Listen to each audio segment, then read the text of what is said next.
Audio recording for this meeting has begun. Okay, again, welcome everyone. My name is Molly Marin. I am the webinar coordinator for the New York State RTI Technical Assistance Center.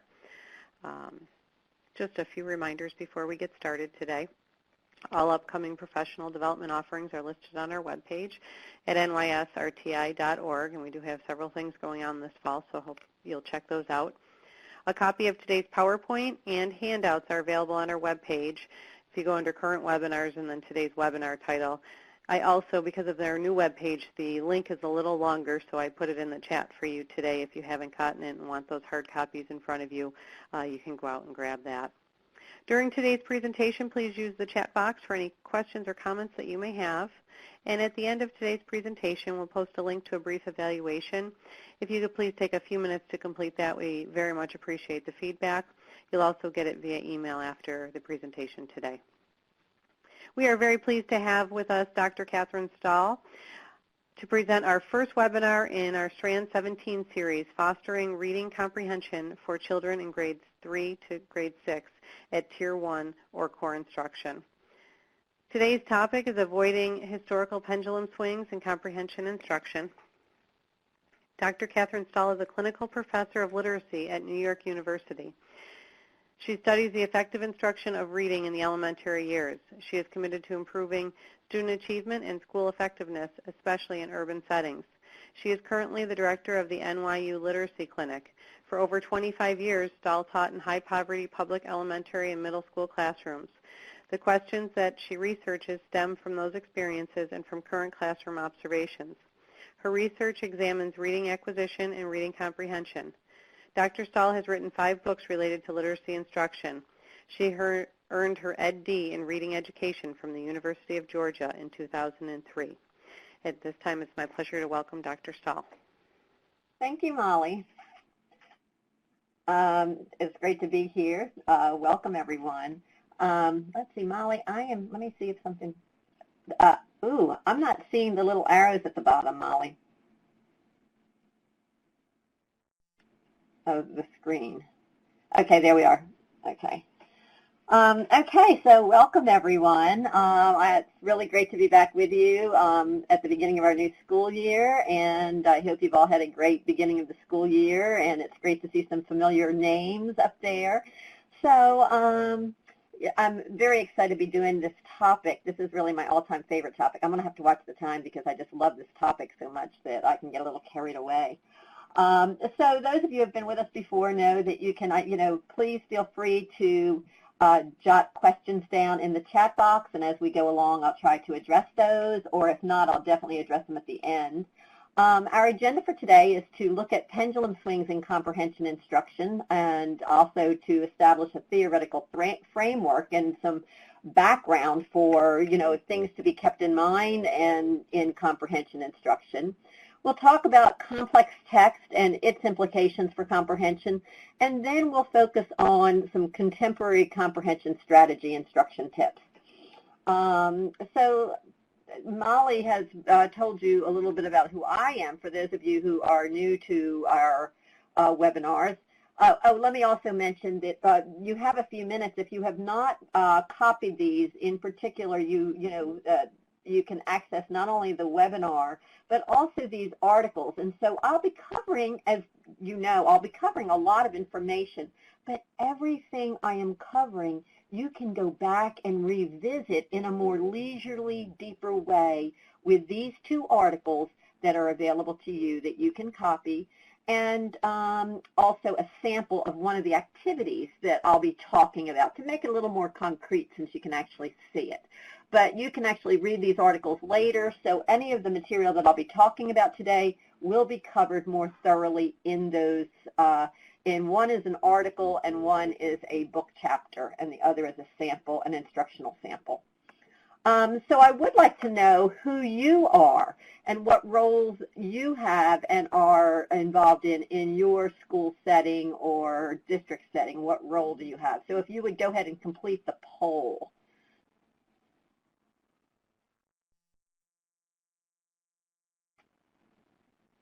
Yeah, select what job you have. Oh, I'm so glad to see that we have a speech and language therapist with us today. Everybody knows I call the speech and language therapist the jewel of the school, so I'm so glad. I'm glad we have all of you here with us, but you know, it is nice to have people who are not necessarily in the classroom, but are major ways of supporting these particular, especially the comprehension. You know, I think speech and language people are often an untapped resource. Okay, and so it looks like we have a lot of interventionists with us, special educator, and a principal and administrator. This is great. So that'll help frame it, because we also, and I hope that those of you who are here today will share this information with the classroom teachers at your school, because this webinar is actually also very relevant to classroom teachers. And what grade levels do you work with?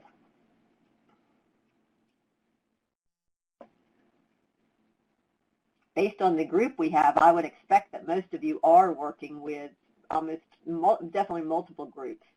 Okay, yeah, we have one person. Yeah, that's not surprising to me based on our audience today. Okay, so Molly, we can go on to the next, let's see, I'll go on to the next slide. I think oh, okay. So, you know, I said that our first topic was going to be looking at what some of the current trends are. So if I were to ask you, when you are visiting in classrooms and seeing what other classroom teachers are doing, and even what you've been encouraged to do instructionally, or what you're reading the most about, sort of like what's hot, what's not, what would you say? You can pick as many as 3 of these items to say, you know, these are things that really tend to be hot topics right now that I'm seeing a lot of.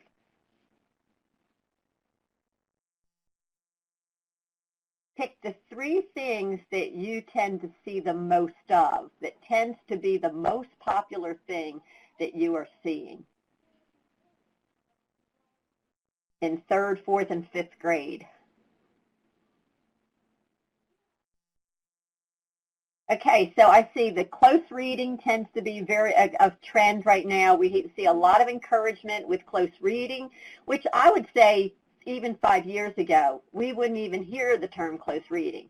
And 86% of the people, there were 86% of the people selected close reading as a topic that is really much more of a trend now than it was before.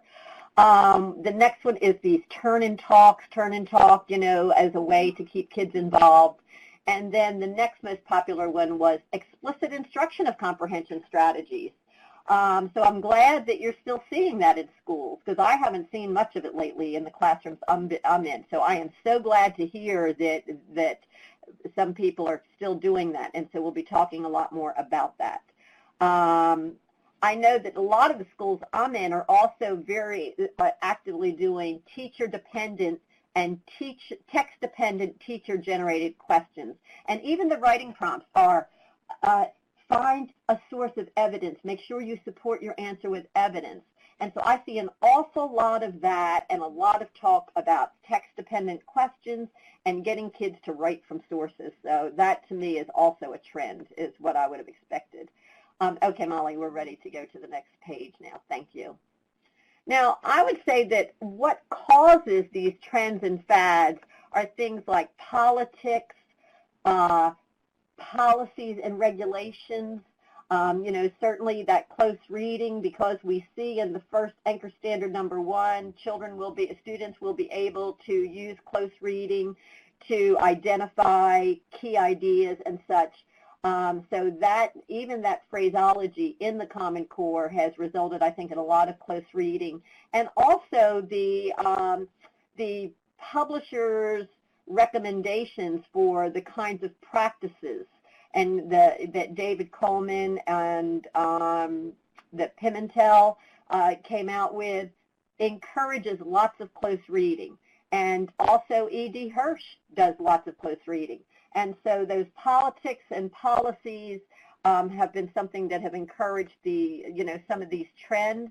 I think cronyism and opportunists also, they see something like close reading or text-dependent questions, and they build whole sets of materials on those things, or even like back in the era of reading first, when we had dibbles become so prevalent, because the people, you know, that that whole cadre of people were very involved in reading first, and so therefore they were using some of the same kinds of assessments for reading first that they themselves were developing, which became very controversial. Also, misuse or overgeneralization of research findings. So we say, for example, yes, we need explicit and systematic phonics instruction. We know that's true. The robust research defends that, but it sort of forgets about the fact that in terms of phonological awareness, they said 20 hours a year or 20 hours was all that children needed, and we see really an abuse of what the research is, or we see it overinterpreted for broader populations, and so we really see research being, that is specific to particular developmental levels or specific to certain populations being overgeneralized and saying if it's good, a little bit of it's good, more of it's better. And then we also have social climate, as, in terms of where we are socially, things, social trends find their way into classrooms as well. And also, I have to say, ease of implementation. One of the things that we looked at, and I think maybe it's a little less sensitive if we talk about the historical past, but when we looked at whole language, some of those things were a lot easier to implement than when it came to, yes, whole language was talking about children doing things that were, motivating, reading, learning to read through more reading. That's a fairly easy thing, like sustained silent reading. It's very easy to implement that. Something like, however, small group differentiated instruction, not so easy to implement. Lots of work. It's a lot easier to do something for whole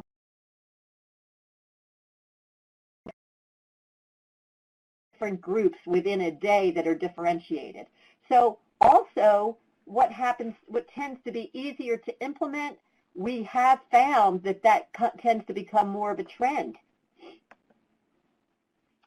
So let's move on to theoretical frames. But what happens is those pendulum swings do have implications in terms of instruction and children's progress. And so even when we talk about comprehension, we have had even an evolution of theory, which is a healthy thing, that, as we're learning more and more about these fields, that we should hopefully be improving instruction. So in 1984, the schema theory on comprehension, which is the role of, it's not just decoding, reading is not just getting a message from text that you're reading the words, but it's also, schema was surrounding what prior knowledge children are using or readers are using to propel their comprehension, and the individual information and bank of experiences that people have, that they actually are interactive with the text and are using their own prior knowledge to inform what they're comprehending.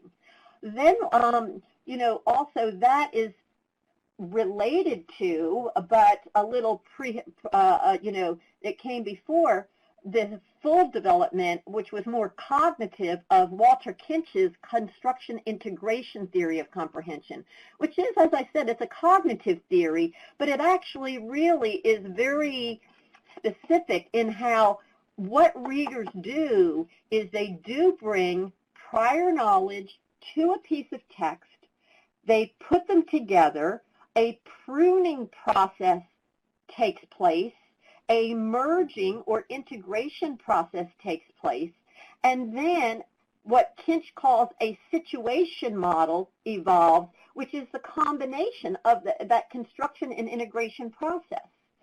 Now, the Common Core is very heavily reliant and is saturated in the simple view of reading, which is, if your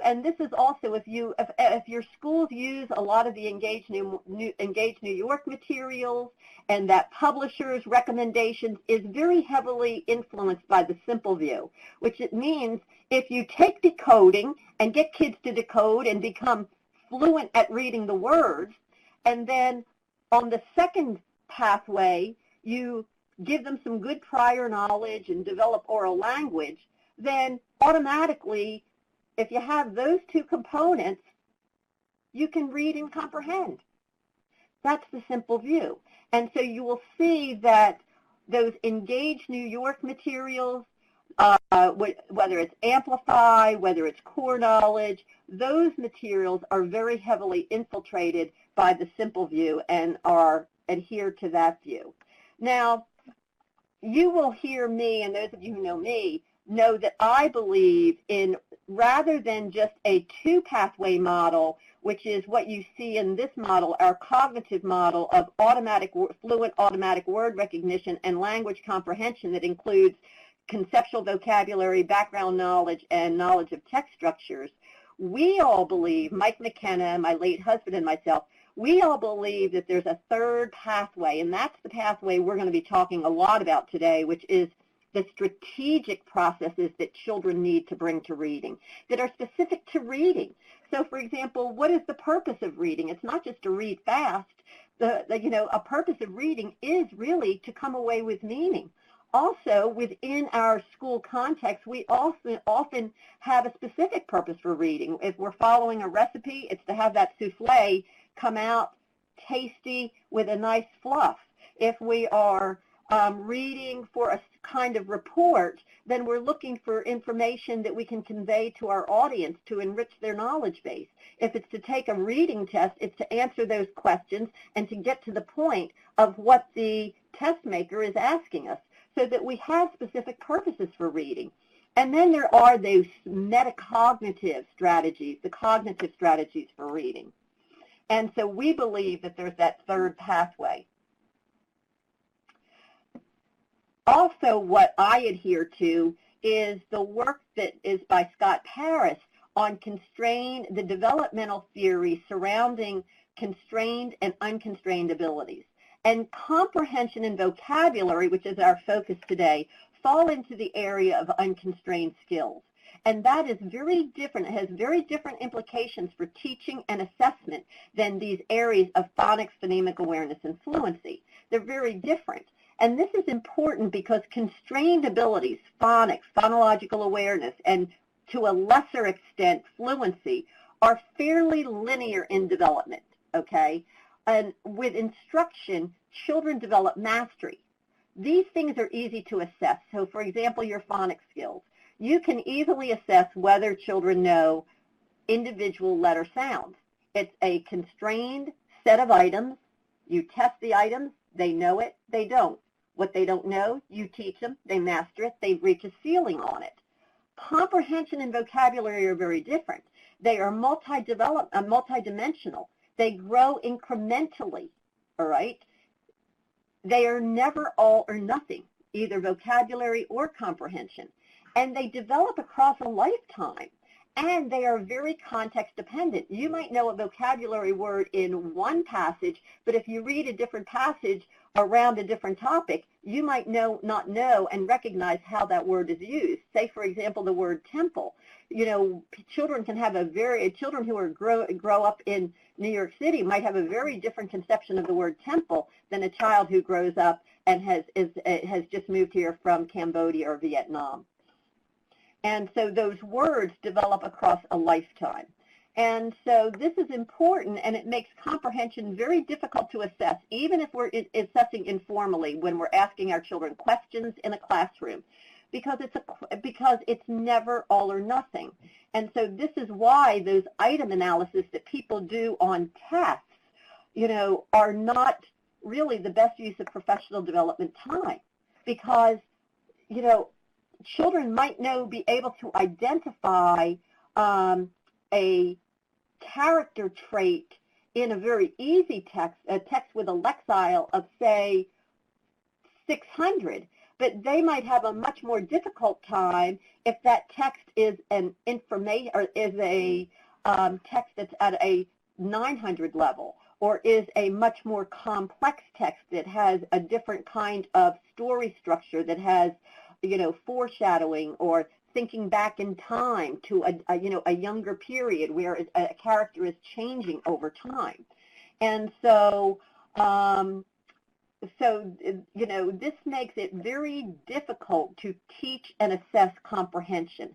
Because we have a moving target. It's a moving target. And so when we think about comprehension, it changes by, we have factors which are context. That means the classroom context. Are children doing things in the whole class? Are they doing things independently? Is the teacher carrying the load? Are children working in partners? Are children working by themselves? What is the purpose for reading? It's very easy if you're just looking for information, say to do a report that's on a template, than if you have a much more general purpose for reading, and it's going to influence the outcome. Genre, we know that informational text is more difficult than narrative text. Different genres create different difficulties, and the content, whether that content is familiar or not familiar to children. We certainly still want children to be able to read, because once we get to 6th grade and beyond, most of what we're going to learn is coming from text. So we don't want to excuse or say, oh, well, gee, we shouldn't expect kids to be able to understand that because they don't have the prior knowledge. No, all of us as adults do a lot of learning from text from which we have minimal prior knowledge. And so that content and how much children know about it is going to influence comprehension. These are all text factors and context factors. Then we have individual student factors that we have to consider. Their level of decoding, their level of fluency, their vocabulary bank, their prior knowledge, their metacognition. Do they even recognize that they didn't understand what they just read? Working memory has to do developmentally. Younger children are not going to be able to remember as much. That's why we want to stop more intermittently. We don't necessarily want a 2nd grader to read a whole 36-page story before we stop and have a conversation with them. We want to stop intermittently doing some techniques like the directed reading thinking activity. Self-regulation. Children need to know, this is a kind of text that I need to read more slowly. This is a kind of text that I need quickly. They need to be able to be self-regulated learners. I need to sit up nice and tall. I need to really be paying attention when I do this. These all interact to yield comprehension thresholds. There's also a level of threshold required in decoding and fluency to read certain things, but they also yield comprehension thresholds as they work together like gears.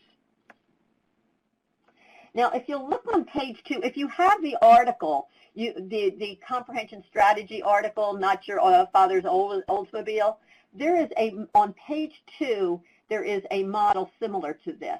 But this is a model that basically explains that we have context, which includes engaging content, text, and scaffolding and discourse. All right. When we're doing comprehension instruction, we want to do it with content that is worth reading about.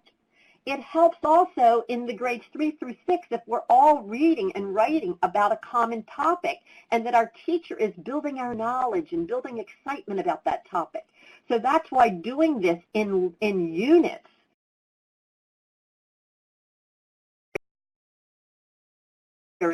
is a much more effective way to teach comprehension than just having us read random topics here and there.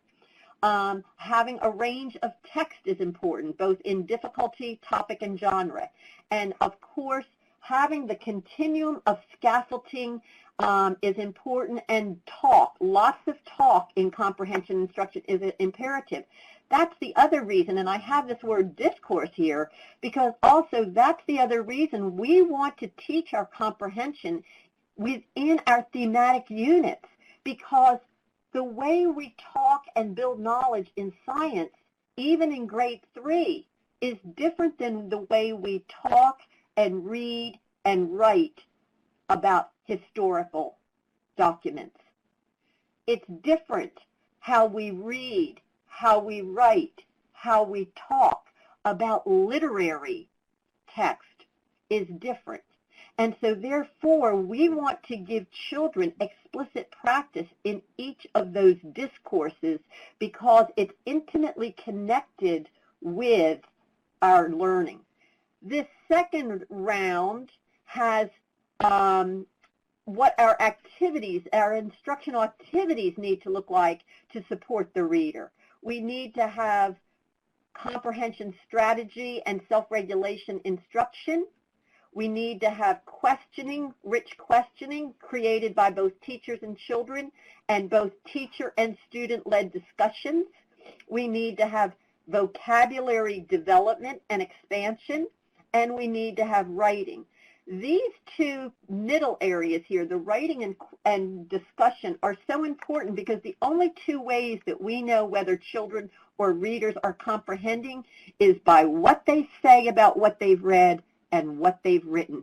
So we cannot separate comprehension instruction from those two areas, and we will be talking in depth about those in our webinar number 3. Today, our focus will be on comprehension strategies and regulation. And so, Molly, if you can just briefly show for a minute that these are also in the article that you will be reading. They're organized a little different way, just in a cycle, but you see the exact same components. You also see what the National Reading Panel also added is essential, is that collaborative learning. I sort of built that into scaffolding and discourse, and then graphic organizers, which also are there to support the strategy instruction. So, okay, and this is page 2 of your article that you have. So, Molly, we can go to the next page now. Okay. Our Common Core standards really emphasize, the Common Core learning standards really do focus on high-level comprehension and the expression of that comprehension all the way from K through 12, really. And, you know, we're going to have a whole different webinar series on K2 because comprehension is at the forefront even in those primary grades. Now, you intermediate grade teachers should probably be celebrating that because it will really, it's not just that, oh, now that we're in 3rd grade that we can start teaching comprehension. You know, hopefully you'll see a change that there's a lot more comprehension instruction going on in K1 and 2 now. Also, comprehension must be integrated with writing and disciplinary content. It cannot be, we can no longer teach reading in silos. Reading cannot be the curriculum bully. And finally, in relationship to the Common Core, I know there's been a lot of talk and a lot of, you know, stuff coming out of the New York State DOE, oh, that we're taking a look at the standards and we're changing the standards. I'm going to tell you, in 1976, 40 years ago when I started teaching, I was teaching those anchor standards. They may not have been called Common Core anchor standards, but I was teaching anchor standards in 1976. Those anchor standards are based on long-standing research.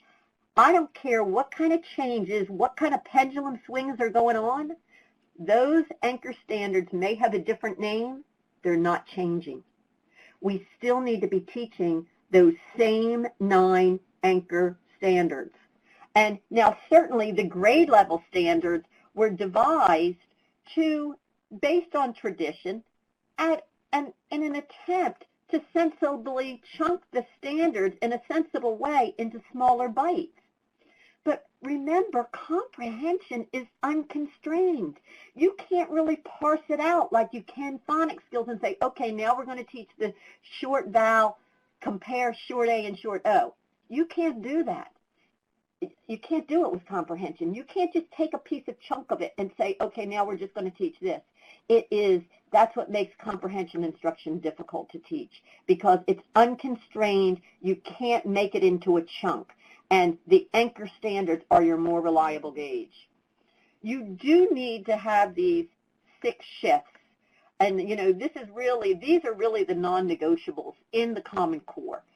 And I like to put the knowledge and the disciplines first of the 6 shifts because I know that they've said that this is more highly emphasized above grade 6, but the reality is the balance of your narrative and informational text is an effect of the knowledge and the disciplines. We want our kids, I don't care if you're a pre-K teacher, you're wanting kids to use reading, writing, and talking to help them build knowledge about the world. That's what it's all about. And so if we're wanting our kids to use reading, writing, and talking to build knowledge about the world, the effect of that is that you're using both narrative and informational text. It's not that you use narrative and informational text and say, oh, I'm going to have 50% of this and 50% of this in some unnatural silo way. It's that you're building knowledge, and as a result, you need to pull in a good balance of text. And you're using rich vocabulary. And you're asking kids to build their knowledge based on the text they're reading. And then they're writing about it, and they're communicating it with others. And so that's how that all sort of fits in together organically, if you're using it in an organic way to build knowledge. Now, one of the most controversial aspects of the Common Core is the complex text, because the texts that are recommended, if we look at the Lexile levels, often teachers say, but those texts are too hard for my students. And in fact, when I give whether I'm using a computer-based text to get a Lexile for my kids, or whether I'm using the Fountas and Pinnell kit, when I do that assessment, those texts at those levels that the Common Core is telling me to use, those are frustration level for my kids. Well, we need to talk about this because instructional levels are malleable and they are contingent upon the amount of instruction provided. This next bullet is really important. O'Connor, and many of you are reading interventionists. This is huge for you folks. O'Connor did research that determined, she was a special ed teacher as a matter of fact, and she determined that struggling readers in grades 3 through 5 performed equally well at the end of the year on all their general reading post-tests, regardless of whether in their intervention she had two different groups. She had several groups of kids that she was researching, and those kids, when they were with their interventionist, they were reading text at their instructional level. She had several other groups of kids in grades 3 through 5 that were reading just grade level text in their intervention settings and in their special ed settings. And guess what? It didn't matter. They both achieved equally well.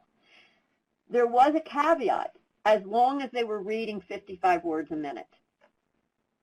Okay, so, but we do know, and Kinch's work proves this, Walter Kinch, Paula Schwanenflugel, her work with second and third graders, and even some of the work that I've done, is that we know that complex text has a positive effect on fluency, including prosody and comprehension. If children have to stretch a little bit, they tend to stay more engaged and they become interactive with the text. And so we know that we want children make more progress if the text is at the top of their zone of proximal development, is somewhat of a stretched text. Now, of course, you have to monitor for how these difficult texts are taught and strive for accessibility, not spoon feeding. You do not want to be reading all the text to the kids. You want their eyes on text and doing some things like choral reading, partner reading, and different kinds of methods like that that make the text accessible to them. And because remember the function, and our function for these texts is comprehension.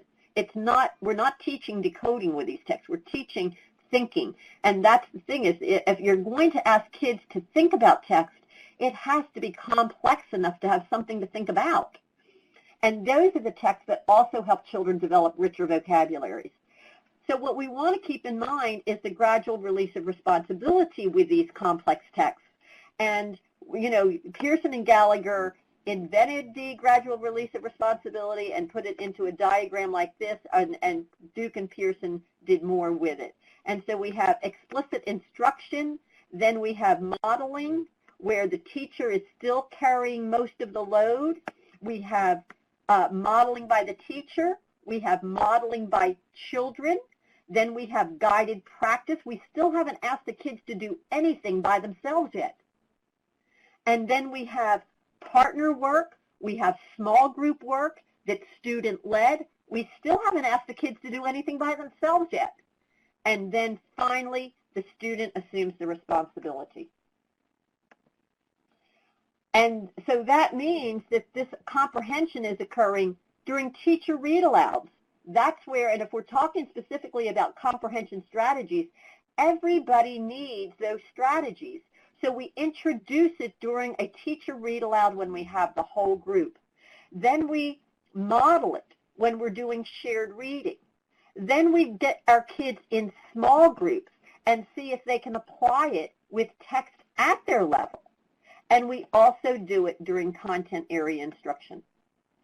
So we remember that our function is comprehension and vocabulary development during the teacher read aloud and during the shared reading and shared writing when we're doing text-based writing. So we want a more complex text in these aspects, in these times of our day.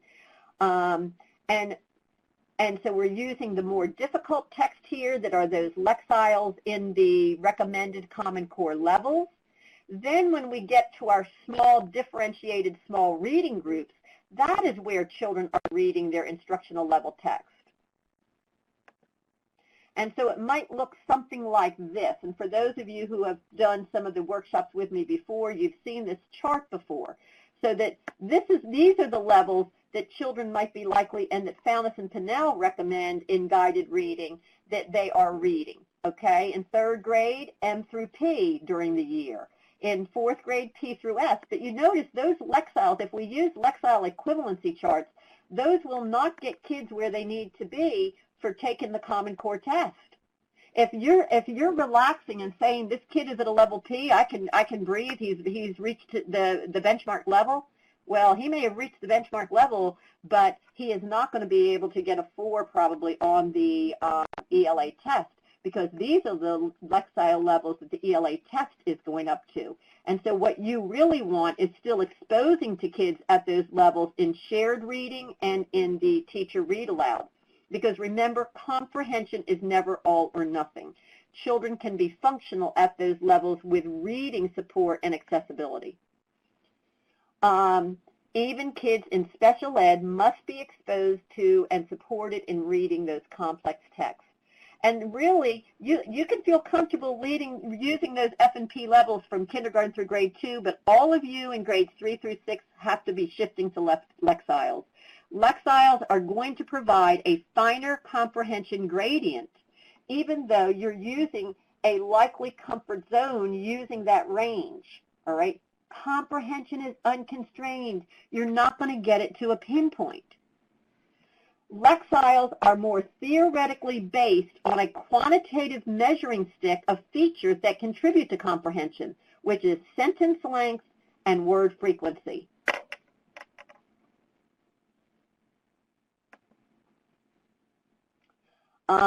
And these texts do require instruction.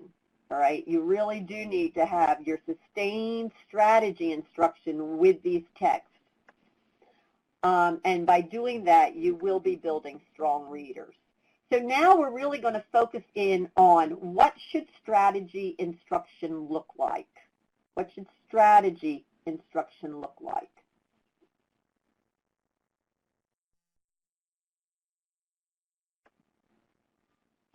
I'd like you to take a minute to jot down on your presenter, on your handout, what are the reading strategies I'm going to be talking about today, do you think? When I say reading strategies, what strategies am I talking about?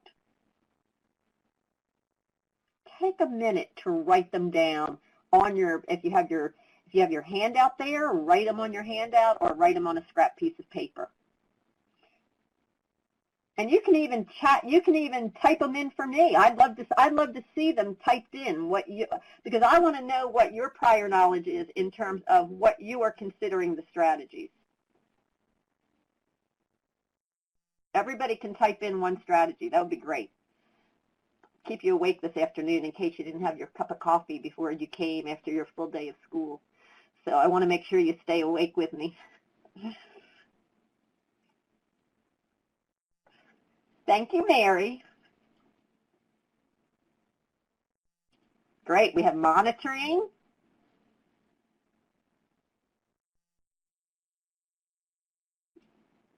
Set a purpose. Christine is typing. Thinking about reading. How about a couple more? Couple more. How about if I give you a clue?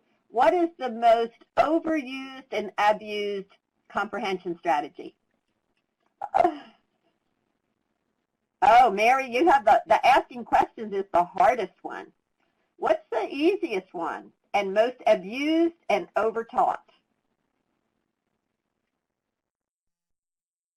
Retelling is important. Okay, let's look at what the research says are the important strategies to teach. Tapping prior knowledge. Tapping prior knowledge. Now, you literacy specialists, I know that you know what you see most often in classrooms. Here is the predicting is the number one most overtaught and abused comprehension strategy. Organizing idea and text structures. Very important and also very difficult to teach. Visualizing, questioning, both how to answer questions and how to generate good questions. Monitoring,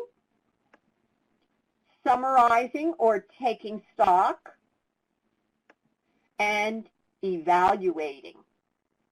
I am so glad nobody said text-to-text connections. Great group. This is a very advanced group I have. And also the National Reading Panel. This was always confusing to me. And they're like, why did they put cooperative learning and graphic organizers there? You know, these are not really cognitive strategies like the other ones are, but these are more, this cooperative learning is a teaching context, and yes, we want to use a lot of it in comprehension instruction. And graphic organizers are also a teaching strategy that have a good research base and are useful tools for teaching things such as text structure and comprehension and summarization. Now, strategy, this is a biggie. This is a biggie, biggie, biggie. Strategy instruction should teach declarative knowledge, procedural knowledge, and conditional knowledge. You might want to take notes on this. Declarative knowledge, you actually explicitly tell the kids, here is what we're learning today. We are going to learn how to make a prediction. And, you know, a prediction is not a wild guess, but it is what you expect that you are going to be reading about based on evidence. Procedural knowledge, well, I'm going to jump down to conditional knowledge. Conditional knowledge, we also tell the students explicitly, why do we use this? We use prediction to help us remember what we've read and also to make sense of what we've read. When do we use the strategy and when don't we use the strategy? We can use the strategy of prediction with both narrative text and informational text. We can really use it. We use it at the beginning of reading, and we use it throughout the reading. When we stop and take stock, then we predict what we're going to be continuing to read. So we don't just do it in the beginning of the book. We don't just do it for a picture walk. We do it throughout reading. We also do not do predictions if we've already read the story, because that's not a prediction. Procedural knowledge, we teach the kids the actual steps for how we do something. If we're making a prediction, we use our prior knowledge. We use story structure. If we're reading a story, we use text structure and the headings. That's why informational texts have headings. They're signaling what we're going to be reading about. That's what cues our prediction.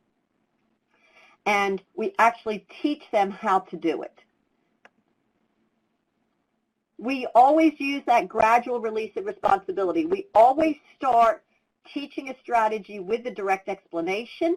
We model it in shared reading. We are modeling with kids how to do it, and then we present opportunities for them to do it out loud publicly, not just in a turn and talk, folks, because when those kids are turning and talking, you don't know what they're saying. So we want to have that modeling happening publicly.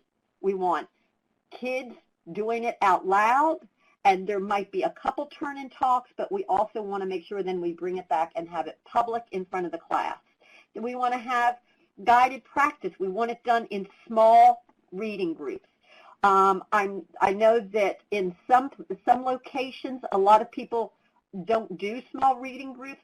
They say, we don't do guided reading. I'm not talking about Fountas and Pinnell reading. In grades 3, 4, and 5, you still want to have small groups of instruction, and the kids are probably not reading at the table, but when you come back to the table, that's where they're doing some guided practice of these strategies, and you're seeing if they can summarize what they read at a station before they came to the table. If they can actually generate some good questions themselves about what they've read. And so then independently, the application of it. The gradual release of responsibility, I was working with Barbara Taylor and David Pearson, and we did a study of the gradual release of responsibility and of strategies. And here is what we found in a lot of our observations. We saw that, okay, and there are many ways to release responsibility and provide more support with kids. Not only is it a gradual release of responsibility and kinds of scaffolding by support from others, but even the kind of text or vehicles for teaching it are levels of support. From experiences to videos to wordless picture books to teacher read-alouds to shared reading to small guided reading groups. And we saw that teachers did a lot of, they might have taught it whole class. In these schools, a lot of them were doing the teaching in small groups and then going directly to have kids doing it by themselves. There were lots of ways they could have backed up when kids had trouble, and all these boxes were left empty. So when children are having trouble and say, let's say they get to the end, they didn't know how to do it, they weren't successful writing a summary, they weren't successful in generating thick, juicy questions, their questions were trivial. Well, let's talk about some of these other ways that we can provide additional scaffolding. All right, open-ended questions, the best ways, questioning is the hardest thing for children to learn how to do well. And so the best way to teach both teachers and children to ask good questions is to provide question stems. We want initiating questions, and then we want teachers to be asking follow-up questions to take the thinking to a higher level.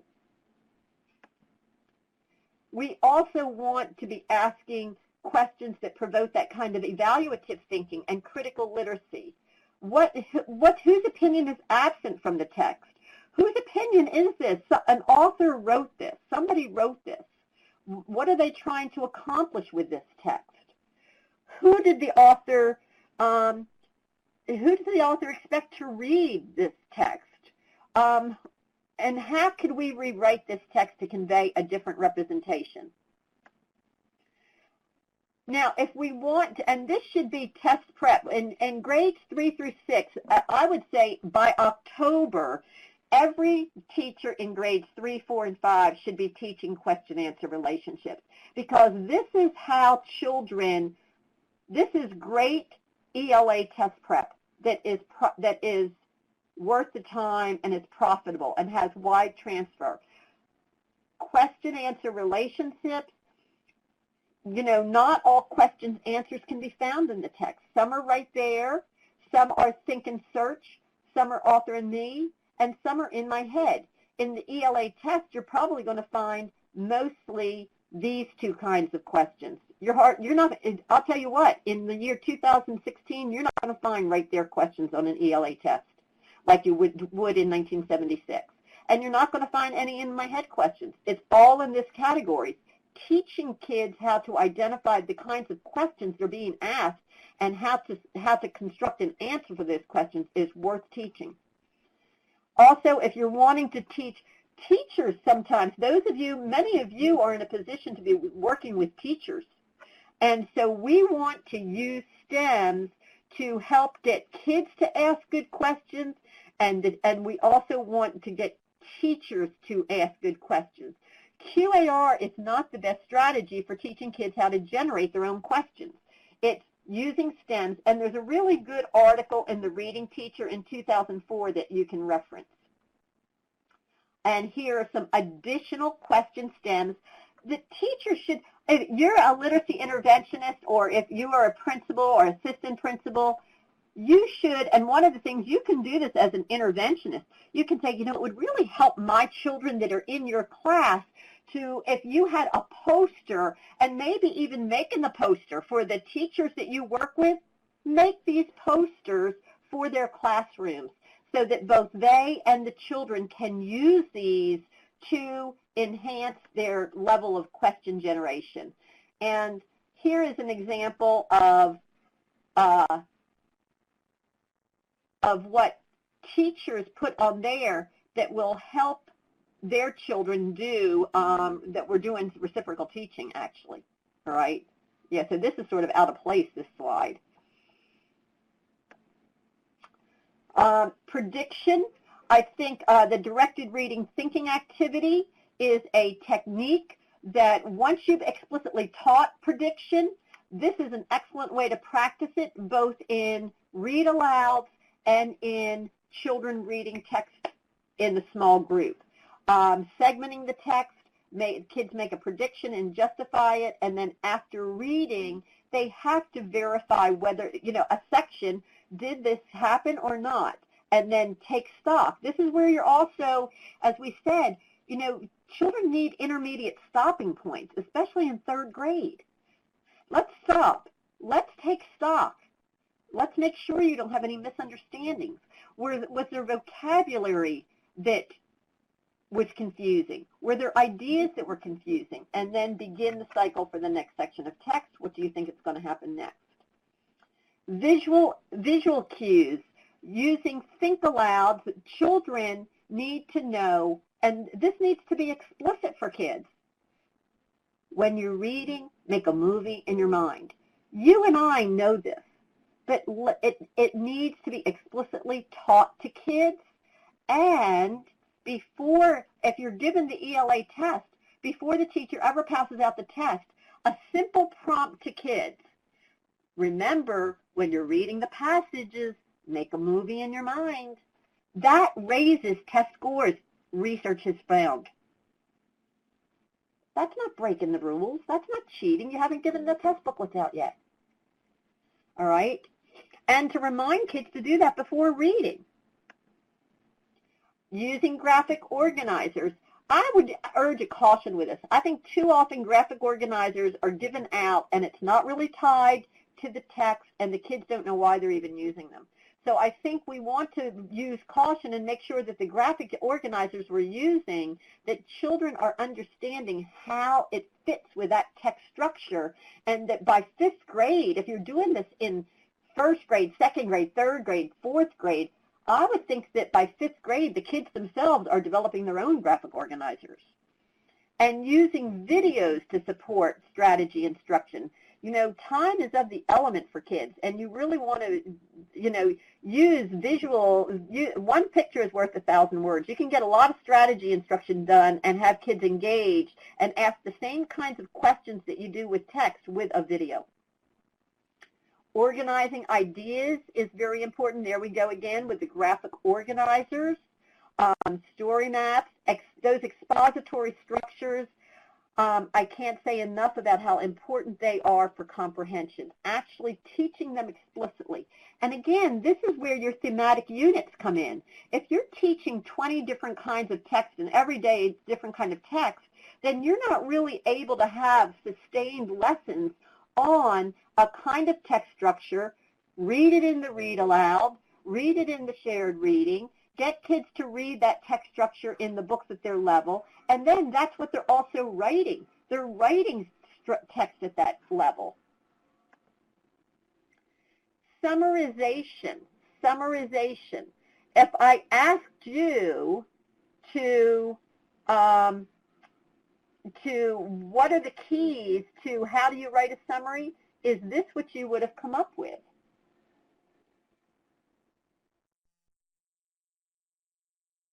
Because this is how we write summaries, but we do it so tacitly. So there is a strategy. Molly, could you pull this up? There's a strategy called GIST that really is excellent at helping kids to develop summaries.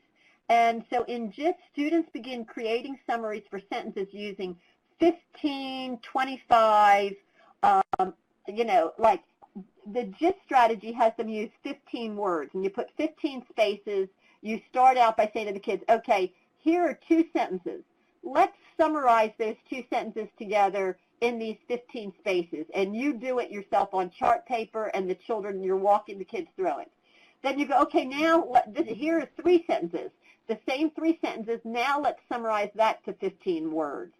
Now, you could do this with 25 words, or the Fuchs in their PALs, they do it with just 10 spaces.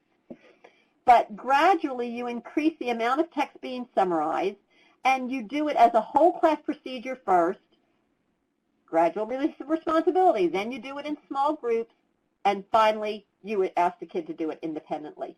And I have given you a GIST paper that shows you an example, a GIST handout of how to do that. And you actually make the blanks. You make spaces, like 3 lines with 5 spaces, 3 lines with 5 spaces, and the children put a word on each space.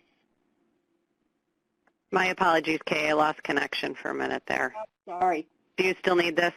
Not really. The teachers all have it, and I think it'll just make more sense when they actually look at it. I'm so glad I was able to find that example. Okay. So you can take that off. But, now, remember, the goal of all of this, though, folks, the goal of all of this is flexibly using the strategies to make sense of text, to overcome the meaning-making hurdles of what they're reading. The goal is not to use the strategy. It's sort of like that close reading. You know, with close reading, so often it's like they're doing it, you know, it's like an end in itself. No, the goal is not to use the strategy. The goal is to flexibly use strategies on an as-needed basis, spontaneously and flexibly when you come to a hard bit, so that you really know, hey, I didn't understand this. I'd better go back. I'd better reread. I'd better take stock. Let me take stock again back here, and now read the next sentence, take stock, and blend that in and integrate that with what I just read, and now read another sentence. Let me take stock again. And so you're really wanting to have children use all the strategies flexibly. You want to teach singly, but move toward authentic integration of multiple strategies. And I think that the DRTA is a wonderful starting place for teachers who don't have experience doing this. So they have prediction, and basically you're doing prediction and taking stock, all right? And you might even do some, what picture did you make in your mind as you were reading, you know, during that intermittent stopping point. Then move on to something like reciprocal teaching, which is still fairly routinized, okay? Still fairly routinized. In reciprocal teaching, which has a very strong research base, children are doing 4 strategies: clarifying, summarizing, questioning, and predicting. Now remember, this is not roles. Kids are not taking roles. It's that each student takes turns being the teacher and leading the discussion about a section of text that they just read silently or chorally together in a little group of, say, 4 or 5 kids. And then child A leads the discussion. Was there anything anybody didn't understand? My summary of this is such and such. Does anybody think anything I said was not important enough to go in a summary, or is there anything I omitted that should be in the summary? And then they ask a question, a big idea question about what the group just read, and then the child makes a prediction for the next section of text. So, and then student B, after they read the next section of text, then student B leads the discussion. So you have pre-taught all these skills individually. This has a very robust research base from first grade through college. In grades 3, 4, and 5, especially with informational text, you should be walking in classrooms and seeing this happening. And also, this is not a bad strategy to use. It was actually developed in an intervention setting. That's where it was developed. So it's not a bad strategy to also use in intervention settings.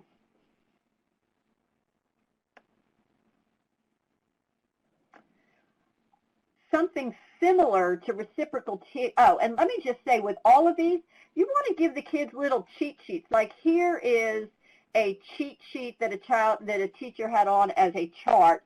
Predict, clarify, question, summarize. Some teachers make these cheat sheets as charts. Sometimes they make them as bookmarks, but they're posted or available to kids, so that you have not only the teacher verbalization as a scaffold, but another scaffold along the journey, along the continuum of releasing responsibility, is these kinds of cheat sheets. Similar and based on reciprocal teaching is the collaborative strategic reading. And I hope that some of you will be attending the workshops with Allison Boardman, who is actually doing a 2-day thorough workshop on collaborative strategic reading. And so this is actually based on reciprocal teaching. Klinger and Vaughn started, doing reciprocal teaching with the children they worked with in special education settings and also English language learner settings. And so then they sort of tweaked and massaged reciprocal teaching also, and did it in a before reading, during reading, and after reading model that has preview the text, where you activate prior knowledge and make purposeful predictions. The kids were monitoring whether they were clicking or clunking as they read, and they learned how to adjust when they were clunking. What do I do? And there might have been a cheat sheet for that. And I think Allison Boardman shows you a nice cheat sheet for that for kids to have. And then they retell and identify the key ideas in getting the gist. And then after reading, there's a wrap-up where, again, you question, develop some high-level questions, and summarize everything that you've read. And so Allison Boardman will be doing the workshop, the 2-day workshops that are sponsored by the TAC, and also a webinar. She'll be doing a follow-up webinar so that you can actually learn how, and the teachers in your school can learn how to do this with their students very thoroughly. Here's another kind of cheat sheet posters. These are some posters that I had in my classroom as cheat sheets for the strategies. And again, the before reading. What strategies are you using before reading? Set purposes. Get ready to read. Predict. During reading, predict and confirm. Picture it in my mind. Decide, this pruning process. What's important? What do I not have to remember? Because I can't remember everything. The unimportant things I should be I should not be remembering. I should be, just trying to keep the key ideas in my mind. And monitoring. Did what I read make sense, look right, and sound right? Problem solving. What do I do in monitoring if I have a problem? What's not clear? And then after reading, how do I communicate this with others? Because it's that communicate. What do I want to talk to others about? What do I need to write about to help my comprehension and to share it? And then doing this thematically. Doing this, in my teaching, we began the year with family, friends, and neighbors. During that unit, I taught visualizing and predicting. I hit it hard. During my nature unit with informational text, I hit ideational prominence and text structure of declarative text. I hit it hard. I hit hard prior knowledge and evaluation during the Native American text, and so on. And so I really am using these strategies in a deliberate way to help my kids. Gee, with the text I'm going to be reading, what are the hurdles they encounter when they're reading these texts? And what strategies are going to help them that I can really hit hard this 2 or 3 weeks?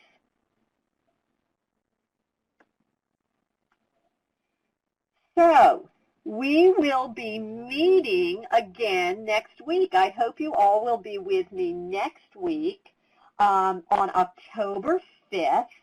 And so, I want you to be typing in some questions and some things you've been thinking about during this presentation. But I'm going to give you some homework for next week. And you have the article, Contemporary Comprehension Strategies, Not Your Father's Automobile. So there is on page 237 to 238, there are some questions for reflection about your own, about you personally. How do you teach these comprehension strategies to the children you are responsible for? And write out the answers.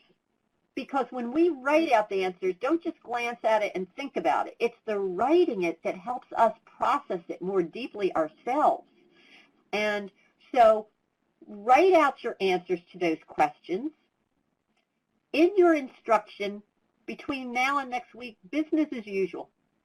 But be aware and be considering what 2 comprehension strategies in the reading that your students are going to be doing in October. And let's say if you're a reading interventionist, maybe look at what literary units, science units, social studies units, your students in their classrooms, what units are upcoming units of instruction? And what are the 2 comprehension strategies that might be likely to help your students overcome meaning-making hurdles in texts that they are going to be seeing in the month of October? And just be thinking about it. Just increase your awareness of it, and bring your thoughts and your reflections back with us on October 5th so we can open with that as some discussion. So I would like you, are there questions, concerns, things you would like feedback on related to anything in our presentation today? Our presentation next week will focus on talking a little more about this. After you've had time to do your personal reflections, we'll start with that, and then we'll zoom in on that close reading that has become such a trend in classrooms today.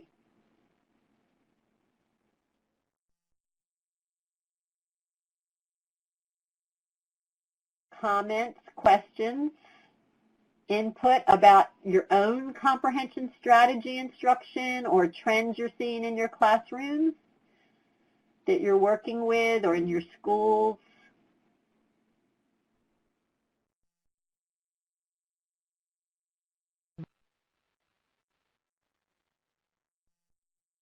Oh, good. I'm glad to see some feedback coming in. And while people are typing, I'm just going to post a link to the evaluation. Oh, thank you, Molly. Yes, I love hearing your thoughts.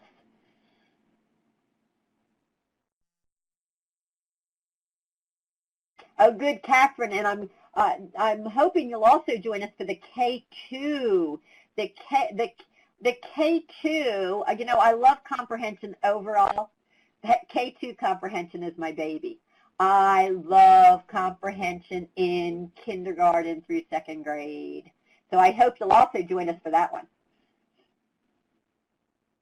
Oh, good. Yes, make a move. You know, Linda Gambrell did a research study on teaching visualization, and then she found that the kids who had that little prompt actually did higher. I mean, and you will find, particularly in the special ed classroom, special ed and some of you interventionists, some kids will not. I would not have believed this if I hadn't been sitting there.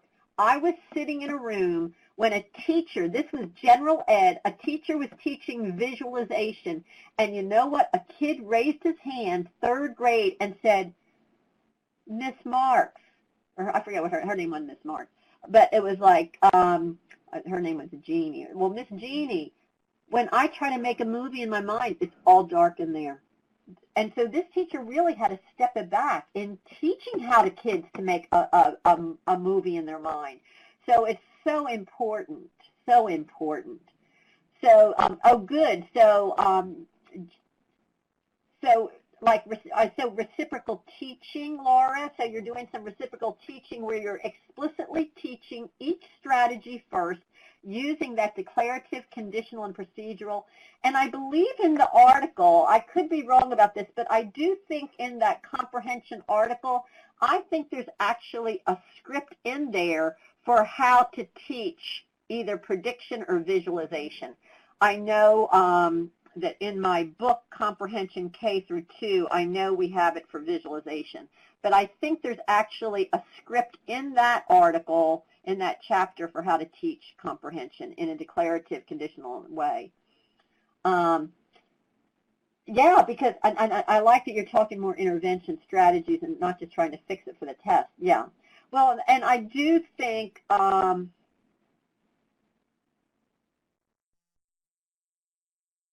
yeah. Oh, he has scripts there too, okay, on how to do descriptive, conditional, and procedural knowledge. That's great.